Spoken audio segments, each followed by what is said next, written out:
Great, really? Gives $2.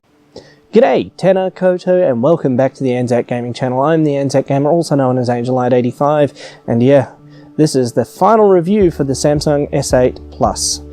Now, why am I doing this now, of all times? You know, like, considering that, you know, I've already done 2 of these, this is the 3rd one. Well, it's basically because I've lived with the phone for over a month now, and I honestly think that you really need to kind of live with the device or play a game, you know, the majority of the single player of a title, or more than a couple of hours of a multiplayer before you can honestly review what it is that you're reviewing. So, so a month with the Samsung S8 Plus. I'm not trying to tell reviewers how to do their job. They've been doing reviews a lot longer than I have, and yeah. Now you're probably wondering, well, hang on, you've just said the phone's been out for over a month now. Why are you doing it now? Hey, look, life is busy. Life doesn't plan out the way that you want it to, and unfortunately where I am now, I can't exactly just up and do a video. I don't have a place to do that. So I have to come out to wherever, be it here at Dengar Falls, or the Blue Owl, or the Arboretum, or somewhere else that's pretty, you know, just to do a video. I also get to try out this little new mic here because I'm trying to improve my audio quality, so we'll see how that goes. Now let's get into this. The phone's overall experience has been quite easy to get to grips with. I haven't had too much trouble. There's a couple of little silly things that I do with Android, which I just got to retrain myself essentially to not do, really. Other than that, you know, it's been a very smooth transition from the Apple ecosystem over to Android, and even then, you know, if I want to say Samsung's phones are pretty solid nowadays. I used to not think of them as being very much chop, but you know, that was how it was. So I've been pretty happy with that. The only little gripes or groans that I have is that the phones don't have as many accessories available to them as opposed to the likes of the iPhone lines. You know, external mics aren't quite that easy to come by. I mean, this one here is the only one that is really available for all use scenarios, considering that this uses just gets plugged straight into the headphone / mic port of the phone, and you just use a recording program. Now, in the case of the Apples with this particular mic, they actually there's a QR code to allow you to download the official Rode software. So I think it's a little bit a pain in the ass that you know, considering that Androids have the largest share of the market, that they still get kind of shafted in terms of applications. But that's beside the point. I'm actually using a decent recording software now called Record Forge 2, and it seems to be doing the job. Having said that, this is actually the first proper run of it, but you know. Then there's also the lens accessory, lenses and everything that you can actually apply to the phones, and special cases for them, stuff like that. And they're not available for this model of phone, but that's beside the point. The phone's only a month and a half old at this, you know, so I'm sure it's just a matter of time before any of that comes. I would like to see some usage of the USB Type-C port that is available on the Samsungs and a couple of other phones. That would be really, really cool to see. You know, things like audio mixers being able to be just plugged straight into the USB port, and then you can use whatever after that. So that would be really cool. Other little annoyances that I've had with the phone have been things like the Bixby button. Every time you pull your phone out of the pocket, you'd accidentally hit that button and it would bring Bixby up. So that was really annoying, considering that Bixby isn't actually a fully fledged application for Australia at this point. I don't even think it's really even for New Zealand. Something about it not being able to handle the Australian accent very well, which is really funny, because you know, Google works perfectly fine. The OK Google app works really fine. So I don't see why that would be an issue. Other things, so little, and then there was the Edge menu as well. I can see that some people would get some use out of the Edge menu, but for me, it wasn't really a ideal situation for me. So there was that. But thankfully, easily fixed, which I'll get into in a sec.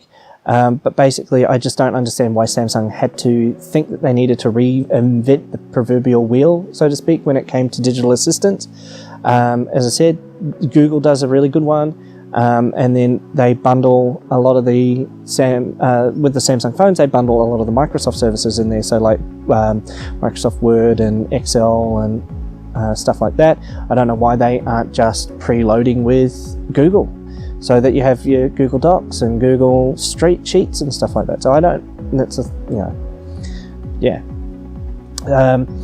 But thankfully, just downloaded the Android package disabler and disabled Bixby, and now that's not even a problem. So I don't even have to worry about the Bixby button. I don't even use the Bixby service.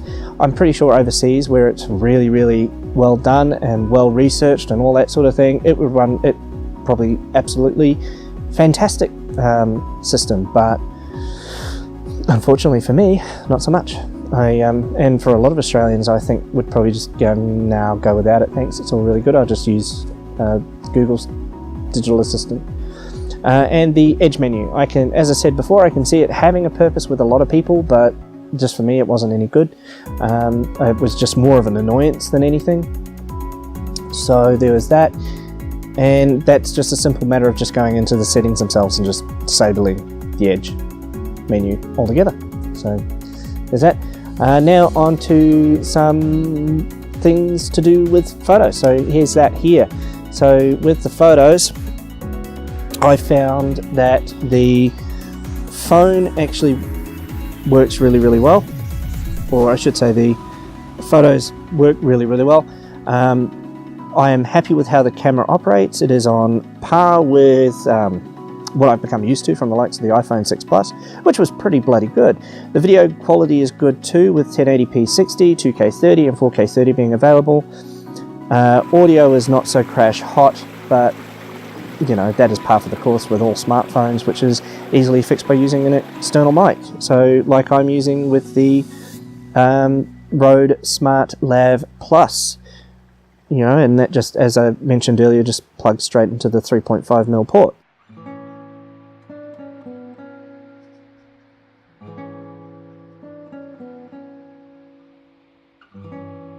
Another thing that I have found is that the phone does get a little bit warm if you're if you're charging and using a really intense power-hungry application that's just really sucking down the phone's performance and really heating the chip up. Then you start seeing a bit of a heat increase and it does get a little bit hot.